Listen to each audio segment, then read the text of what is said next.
വരുമ്പോഴൊക്കെ ഇടങ്ങഴി അരി വീതം ഈ കിണറ്റിൽ കൊണ്ട് വെതറിയാലേ മുത്തച്ഛൻ പട്ടിണിയായി പോവും. കിണറ്റിലെ മീനിന് തിന്നാനുള്ളതൊക്കെ അതിൽ തന്നെയുണ്ട്. നമ്മളായിട്ടൊന്നും കൊടുക്കണ്ട. ഇതാ മീനിന് കൊടുക്കുന്ന ഭക്ഷണത്തെ പറ്റി ടിവിയിൽ പറയണ്ടായിരുന്നു. അത് നമ്മുടെ വീട്ടിൽ ചില്ലുകൂട്ടിലിട്ട് വളർത്തുന്ന മീനുകൾക്ക്. നീ ഇങ്ങനെ പൂച്ചയുടെയും പ്രാണിയുടെയും പക്ഷിയുടെയും ഒക്കെ പുറകെ പോണത് ഞാൻ കാരണമാണെന്നാ നിന്റെ അച്ഛൻ്റെ പരാതി. നല്ല മിടുക്കിക്കുട്ടിയാവണമെങ്കിൽ വെയിലും മഴയും മണ്ണും തട്ടാണ്ട് വളരണം എന്നാണ് അവൻ്റെ വിചാരം.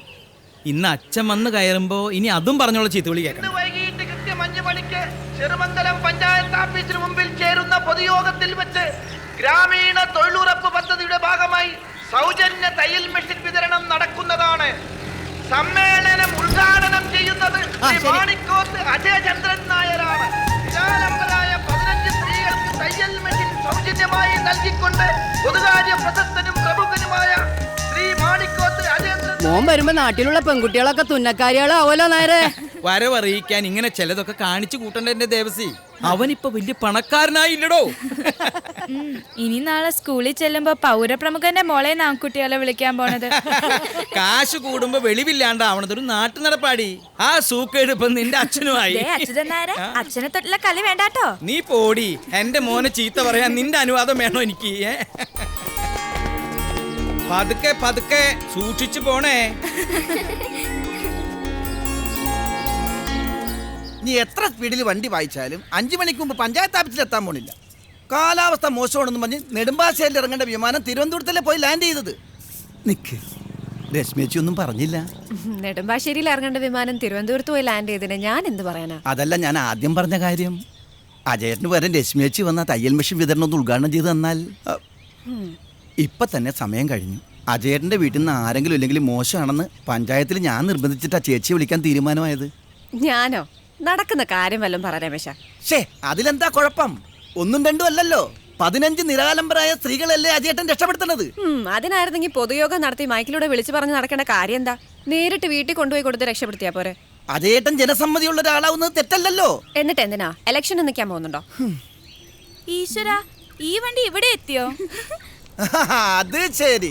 പെങ്ങള് ബസ്സിൽ കോളേജിൽ പോവുക, മോള് സൈക്കിളിൽ സ്കൂളിൽ പോവുക. അല്ല രശ്മിയേച്ചി, നമ്മുടെ അജയേട്ടന്റെ വില നില നമ്മൾ നോക്കണ്ടേ? ഒരു കാറല്ലേ ഇവിടെ പൊതിച്ചു മുടി കിടക്കണത്? ഒരു ഡ്രൈവർ വെക്കേണ്ട കാര്യമല്ലേ ഉള്ളൂ. 1-2 കിലോമീറ്റർ പോവാൻ സൈക്കിള് തന്നെ ധാരാള. നടന്നു പോയാൽ മതി എന്നാ ഞാൻ ഇവളോട് പറയാം. എന്താ രമേശൻ ചെല്ല്. എടത്തി, വിശന്നിട്ട് വയ്യ. എന്താ ഉണ്ടാക്കിയിട്ടുള്ളത്? എനിക്കൊന്നും വേണ്ടാമേ. ഞാൻ മുത്തച്ഛന്റെ വീട്ടിൽ നിന്ന് കൊറേ ചക്ക തിന്നു. എന്നിട്ടൊരു ഇത്തിരി ഇങ്ങോട്ട് കൊണ്ടുവരാൻ തോന്നില്ലേ എടത്തി? മുഴുവൻ ഒറ്റയ്ക്ക് തിന്നു. ചക്ക വേണമെങ്കിൽ ഞാൻ കൊണ്ടുവരാട്ടാ. എന്റെ വീട്ടിൽ ഇഷ്ടം പോലെ ഉണ്ട്. രമേശൻ പോയെ, ചെന്ന് വേറെ ആളെ നോക്കും. രശ്മിയേച്ചി, തയ്യൽ മെഷീൻ ആയതുകൊണ്ടാ ഒന്നുകൂടി ഒന്നും ആലോചിച്ച്. ഒന്നും ആലോചിക്കാനില്ല. നാട്ടിൽ വന്ന എപ്പോഴും വാല് പോലെ കൂടെയുള്ള ആളല്ലേ രമേശൻ. നീ തന്നെ അങ്ങ് ഉദ്ഘാടിക്ക്. അല്ല അതെ, ഞാൻ പറ്റുമോ? ബെസ്റ്റ്. ഉദ്ഘാടിക്കാൻ പറ്റിയ പാർട്ടി. നമുക്ക് അജയേട്ടന്റെ അച്ഛൻ്റെ അടുത്തേക്ക് പോയാലോ? അച്യുതൻ നായരത്തെ ഈ കാര്യം പറഞ്ഞ ചെന്നാ തീർന്ന്. ഹലോ അജയേട്ടാ, എവിടെ എത്തി? യോഗ ആരംഭിക്കാൻ പോണുള്ളൂ. ഞാൻ ഇപ്പൊ അങ്ങോട്ട് എത്തും. ദീപാ രവീന്ദ്രൻ സാർ അധ്യക്ഷ പ്രസംഗത്തിൽ അജയേട്ടനെ കുറിച്ച് പിന്നെ പറയാതിരിക്കോ? ഞാൻ എഴുതി കൊടുത്തിട്ടുണ്ട്. ഓ ഓക്കെ ഓക്കെ ഓക്കെ, അതേറ്റു. എന്താ അജയേട്ടനെ അറിയേണ്ടതേ, ദീപാ രവീന്ദ്രൻ സാർ ആളെപ്പറ്റി 4 വാക്ക് നല്ലത് പറയില്ലെന്നാണ്. പഴയ ലൈനല്ലേ. പഞ്ചായത്തിനെ ഒരു അധികാര സ്ഥാപനമായി ഞാൻ കാണുന്നില്ല. അത് ജനങ്ങൾക്ക് തങ്ങളുടെ ദൈനംദിന ജീവിതത്തെ മെച്ചപ്പെടുത്താൻ സഹായിക്കുന്ന ഒരു സാമൂഹ്യ സ്ഥാപനമാണെന്ന് ഞാൻ വിചാരിക്കുന്നു. ആർക്കും എപ്പോൾ വേണമെങ്കിലും കടന്നു വരാവുന്ന ഒരു തുറന്ന ഭരണകേന്ദ്രമാണിത്. ചെറുമംഗലം പഞ്ചായത്തിലെ ഒരാൾക്കും ഒരു ഉദ്യോഗസ്ഥന്റെയും അനാസ്ഥ കൊണ്ട് ഒരു നടപടിക്രമവും ഭാര്യയായതുകൊണ്ട് പറയല്ല രവീന്ദ്ര, ഇത്രയും ചുറുചുറുക്കുള്ള ഒരു പ്രസിഡന്റ് ഈ പഞ്ചായത്തിൽ ഇന്ന് വരെ ഉണ്ടായിട്ടില്ല. ഒരു പ്രശ്ന പരിഹാര സമിതിയെ താനെന്താടോ മുള്ളുമ്പിൽ നിൽക്കുന്നത്? ഇപ്പൊ തന്നെ മണി 5 ആയി കുറിപ്പേട്ട. ഈ പരിപാടിയും കഴിഞ്ഞ് ഇവിടെ ഒന്ന് ഫ്രീ ആയിട്ട് വേണം മോളെയും കൊണ്ട് കലോത്സവത്തിന് പോവാൻ. 8 മണിക്ക് ട്രെയിൻ പുറപ്പെടുമ്പോ എത്തണ്ടേ? ഇത്തവണ മോള് കലാതിലകാവോ രവീന്ദ്ര? നമ്മുടെ നാട്ടിലെ കുട്ടികളുടെ കലാവാസന പ്രോത്സാഹിപ്പിക്കാൻ ചെറിയ തോതിലൊരു കലാമണ്ഡലം ഇവിടെ തുടങ്ങാൻ അജയേന്ദ്രൻ നായരോട് പറയണം. അപ്പൊ പിന്നെ രവീന്ദ്രൻ നായരുടെ മോൾക്ക് പ്രാക്ടീസ് ചെയ്യാൻ ദൂരെ പോണ്ടല്ലോ. അതിനു മുന്നോടിയായാണ് ഈ തയ്യൽ മെഷീൻ വിതരണം. പഞ്ചായത്തിലേക്ക് ഇവ സമ്മാനിച്ച ശ്രീ മാണിക്കോത്ത് അജയചന്ദ്രൻ നായർക്ക് നന്ദി പറയുന്നതിനായി ഞാൻ ഈ സന്ദർഭം ഉപയോഗിക്കുകയാണ്. ഇനിയും എന്താണ് ഒരു ക്രാവിയ നോട്ടം? സാമ്പത്തിക സൗകര്യമുള്ള ഈശ്വര, പരിപാടി തുടങ്ങിയ ശ്രീ അജയചന്ദ്രൻ നായർ ഉദ്ഘാടനം ചെയ്യേണ്ട ഈ പ്രോഗ്രാം അദ്ദേഹത്തിന് എത്തിച്ചേരാൻ സാധിക്കാത്തത് കൊണ്ട് നമ്മുടെ ഗ്രാമപഞ്ചായത്ത് അജയേട്ടൻ തന്നെ ഉദ്ഘാടനം ചെയ്യും. സമയമാകുമ്പോ വിളിക്കാൻ പറഞ്ഞിരിക്കുക. അജയേട്ടൻ ഫോണിൽ കൂടി ഉദ്ഘാടനം ചെയ്യും. എന്തായി രമേശ, ഉദ്ഘാടനത്തിനുള്ള സമയമായ? സ്പീക്കർ ഫോണിൽ ഇടാൻ പോവാ. ആണാ? എങ്കിലേ എന്നെ ഒന്ന് ക്ഷണിക്കാൻ പറ. പറയാ എടാ പ്രസിഡന്റ് മാഡത്തിനോട് എന്നെ ഒന്ന് ക്ഷണിക്കാൻ പറയടാ. പറയാ. ഐ, ഇതെന്താ ഒരു താമസം? താമസില്ല, ഒന്ന് പറഞ്ഞോ. ചെറുമംഗലം പഞ്ചായത്തിലെ 15 സ്ത്രീകൾക്ക് തയ്യൽ മെഷീനുകൾ സമ്മാനിച്ച ശ്രീ അജയചന്ദ്രൻ നായർക്ക് ഇവിടെ എത്തിച്ചേരാൻ സാധിച്ചില്ലെങ്കിലും ഉദ്ഘാടനം ചെയ്യണമെന്ന് നിർബന്ധമുള്ളതുകൊണ്ട് അത് ഫോണിലൂടെ നിർവഹിക്കും. അതിനായി അദ്ദേഹത്തിന്റെ സുഹൃത്തും 7ാം വാർഡ് മെമ്പറുമായ രമേശിനെ ഫോണുമായിട്ട് വരാൻ ക്ഷണിക്കുന്നു. പറഞ്ഞോളൂ അജേട്ടാ. സ്പീക്കർ മൈക്കിന് അടുത്താണോടാ? അതെ, പറഞ്ഞോളൂ. പ്രിയമുള്ള എന്റെ നാട്ടുകാരെ, സഹോദരി സഹോദരന്മാരെ, നെടുമ്പാശ്ശേരി അന്താരാഷ്ട്ര വിമാനത്താവളത്തിൽ ഇറങ്ങേണ്ട ഞാൻ ചില അവിചാരിതമായ കാരണങ്ങളാൽ തിരുവനന്തപുരം അന്താരാഷ്ട്ര വിമാനത്താവളത്തിൽ ഇറങ്ങിയത് കൊണ്ട് എനിക്ക് നിങ്ങളുടെ മുമ്പാകെ നേരിട്ട് സന്നിധനാവാൻ കഴിഞ്ഞില്ല.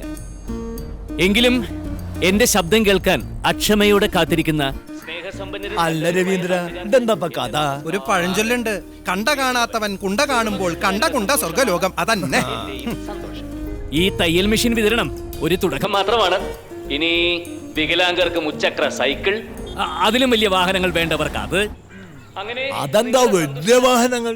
ട്രെയിൻ, അതാവുമ്പോ ഒരുപാട് പേർക്ക് ഒരുമിച്ച് തൊഴിലാവല്ലോ. ഉണ്ടാവണമെന്ന് മാത്രം. ഇനിയുള്ള കാലം നിങ്ങളിൽ ഒരുവനായി, എന്തിന് നിങ്ങൾ തന്നെയായി, ഒരു നിറ സാന്നിധ്യമായി ഞാൻ ചെറുമംഗലത്ത് തന്നെ ഉണ്ടാവും. ഇത്രയും പറഞ്ഞുകൊണ്ട് തൽക്കാലം ഞാൻ നിർത്തുന്നു. നിങ്ങൾക്ക് ഏവർക്കും എന്റെ നന്ദി, നമസ്കാരം.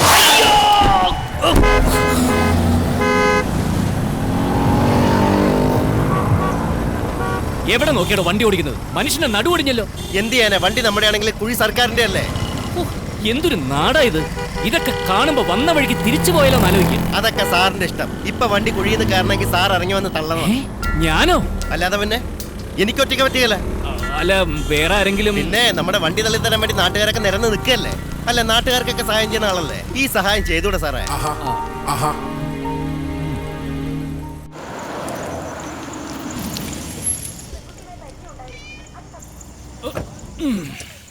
ആ പെട്ടി ഒന്ന് എടുക്കാൻ പറ്റുമോ?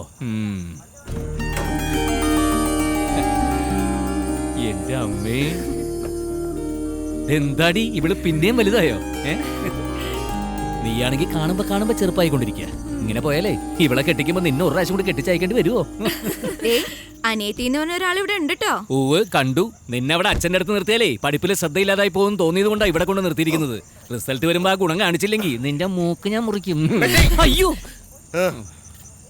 മോനെ, ദേ പറഞ്ഞതിനേക്കാൾ ഒരു 500 റുപ്യ കൂടുതലുണ്ട്. സന്തോഷായല്ലോ. അതെ, ഇനി മുതൽ ഇങ്ങനെയുള്ള യാത്രകളിലേ വണ്ടി കുഴി ചാടിച്ചിട്ട് യാത്രക്കാരനോട് തള്ളാൻ പറയുന്നതിന് മുമ്പേ അയാൾ എങ്ങനെയുള്ള ആളാണെന്നും കൂടി അറിഞ്ഞിട്ട് വേണം തള്ളാൻ പറയാൻ. മനസ്സിലായോ? മനസ്സിലായി. പോ. അച്ചു, അച്ഛന് വഴി പണി കിട്ടി. വണ്ടി തല്ലാൻ കഷ്ടപ്പെട്ടുകൊണ്ടാ വരാൻ വൈകിയത്. പോടി കിടന്ന്. അതിന് നിന്റെ ചേട്ടൻ വേറെ ജനിക്കണം. ഞാൻ 4 യൂണിയൻകാർക്ക് പൈസ കൊടുത്തങ്ങ് തള്ളിപ്പിച്ചില്ലേ. എന്നാലും നമ്മുടെ നാടുണ്ടല്ലോ, ഖട്ടറും പഞ്ചറും ബ്ലോക്കും റോഡ് പടിയും. മടുത്തു.